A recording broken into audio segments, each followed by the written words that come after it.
Berachos Daf Chav Beis, the Gemara tells us that just like Matan Torah was given be'emo, be'yira, be'reses, v'zeya, so too when we learn Torah, we should be in fear and trepidation with trembling. Therefore, if one comes about to be tamei, but it wasn't his fault, he became a zav, a metzora, ba'al anida by mistake, he could learn Torah. However, if a person becomes tamei through keri, which there's an issue of kalos roish, there's actually 7 shitas here.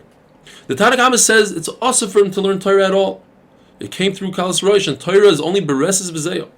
On the polar opposite, we have Rabbi Yehuda ben Beseir that says that Torah cannot become Tameh. Therefore, you can learn Torah in any state, even in a state of Tum of Keri. Torah is like fire, says Rabbi Yehuda ben Beseir. Fire is not Mekabel Tumah, Torah is not Mekabel Tumah. And then you have 5 shitas in between. Rabbi Yossi says you can learn Torah, you can learn Mishnayos, but say them quickly, don't go too deep into them.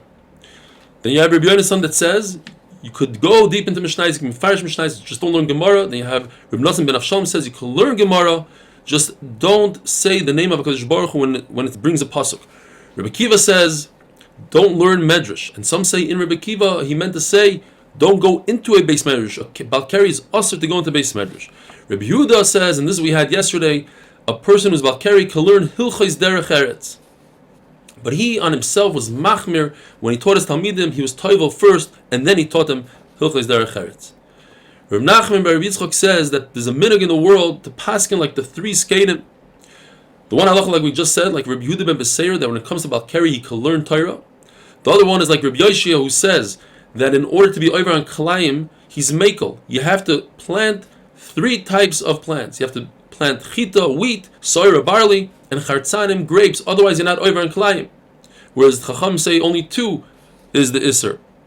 And like Rabbi Eloi, who says that the chiyuv of Berachos Hagez to shear your sheep and give the first shearings to a kohen is only in Eretz Yisrael. Zeiri said, either he said that they were mevatel the tvila of a Balkari, or he said they were mevatel netilas yadayim. Like we learned, Rav Chizda said, you shouldn't go looking for water. It's better to wash your hands before davening, but don't do it on the account of not davening Shemoneh Esrei b'tzibur, or at time. The Gemara tells us that Nocham Ish Gamzu whispered to Rabbi Akiva this coming halacha, and Rabbi Akiva whispered it to Ben Azai, and Ben Azai either announced it in public, or he whispered it to his Talmidim. Was the halacha that this new concept called Tisho Kabim, when one is toivel for a keri, he doesn't necessarily have to go into a mikvah with 40 saw. He could pour upon himself 9 kabim, like a shower. Just pour the water on top of you. As we're going to see later on, Man Omer holds that when it comes to Tisha Kavim, it must be poured. You can't go into it like you go into a mikvah. Mikvah is dafka going into the mikvah, and you can't pour the 40 saw on top of you. So Tisha Kavim is dafka pouring it on top of you and not going into it. Now, why would he announce it in public? On the tzad that it was announced in public, because this tefillah of keri caused a lot of bittul Torah. It takes a long time to go to the mikvah until you find the mikvah. Or people were mevatel from pru revu.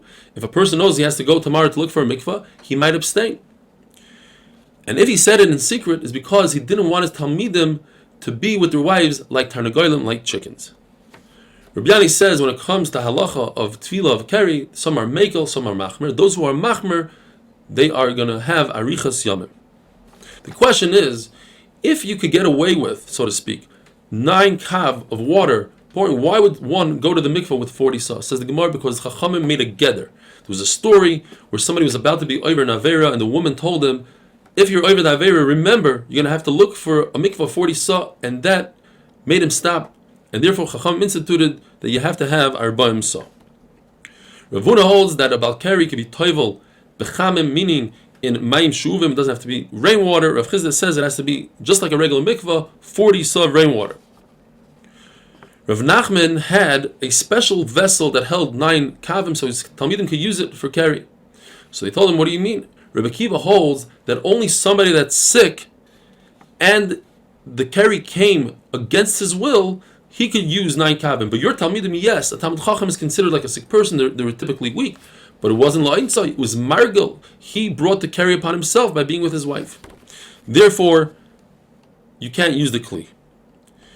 Says the Gemara, halachically, Rav Nachman's kli was broken. Though, according to people in Usha, his vessel was repaired. Why? Because in Usha they said the exact opposite.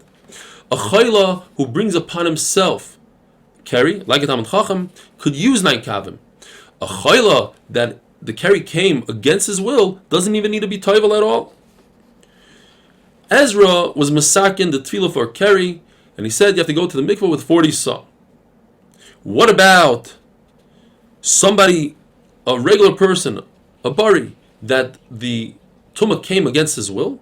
Abaye says Ezra was also misakin something, and that's the 9 sa, the 9 kav.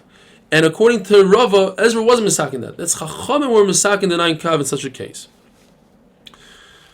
Rava says lahalacha, somebody who's healthy and he brings upon himself the tumah, and somebody that's sick who brings upon himself the tumah need 40 sa. If somebody is sick and the tumah comes against his will, la'inus, somebody who's healthy and it came against his will, but somebody who's sick, they're both potter without anything, not even 9 sa.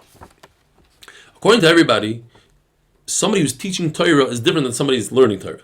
Somebody that's teaching Torah and he's healthy, or he's sick, but he brought it upon himself, needs 40 sa. But if it happened against his will, he could teach with 9 sa, and some are mechulik and say since he's teaching Torah, he needs 40 sa. Some say that a Balkari needs dafka, karka, it has to be a real mikvah. Some say no, like we mentioned before, it could be in a kli, it could be like in a bathtub.